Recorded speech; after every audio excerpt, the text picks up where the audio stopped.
कलिंग विजयी महान सम्राट अशोक के हृदय परिवर्तन से कलिंग पर आक्रमण कर अशोक का हृदय पर कैसे हुआ, ये जानने के लिए चलते हैं वर्तमान की सीढ़ियों से उतरकर उस कालखंड में जहां वो क्रूर चंड अशोक से धम्म अशोक बने। अहंकारी और अतिविश्वासी अशोक को कलिंग की सैन्य क्षमता का अनुमान नहीं था। नाम तक कलिंग की सेना ने मगध सैनिकों को धूल चटा दी। सेनापति भीमदेव ने अपने सैनिकों के साथ मगध के सेनानायक को घेर कर मारा।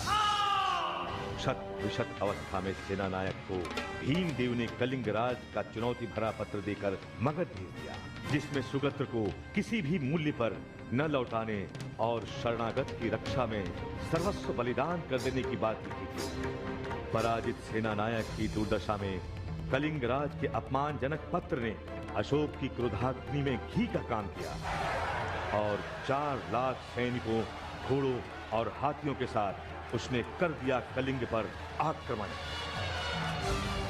अशोक के क्रूर और हिंसक रूप से परिचित कलिंगवासी उसके आक्रमण के समाचार से भयभीत होकर पलायन करने लगे। मगध की सेना ने चारों ओर से कलिंग पर धावा बोल दिया। सेना ने कीट पतंगों की तरह पलायन कर रहे निरपराध कलिंगवासियों को क्रूरतापूर्वक मार डाला। कलिंग के महासमर में दया नदी के किनारे धौली पर्वत श्रेणियों से घिरे युद्ध क्षेत्र में भीषण रक्तपात एवं नरसंहार देख एक बार महाकाल भी कांप उठा। रक्त से युद्ध भूमि ही नहीं, दया नदी का पानी भी लहूलुहान हो गया। मगध के निर्दयी सैनिकों ने कलिंग के गांवों में आग लगाकर लहलहा रही फसलें और खेत खलिहान जलकर स्वाहा हो गए। सुगत्र बंदी बनाकर घसीटते हुए अशोक के सामने लाया गया।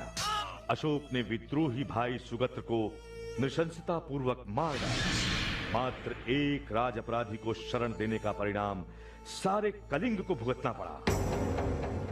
एक मां अपने मृत पुत्र का शव लेकर उसके प्राणों को लौटाने का निवेदन कर रही थी।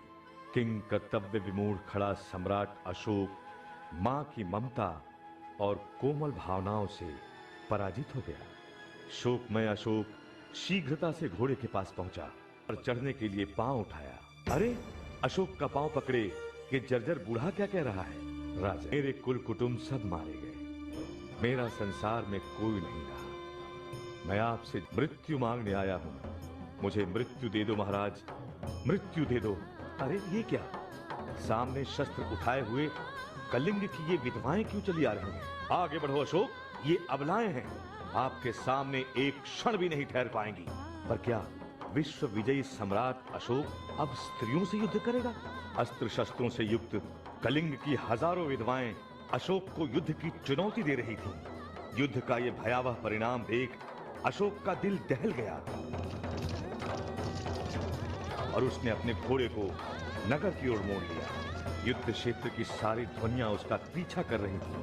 अशोक अभी अपने विचार मंथन से संघर्ष कर ही रहा था कि उसके सम्मुख अट्टहास करता उसका अपना प्रतिरूप व्यंग्य बाणों की वर्षा करने लगा।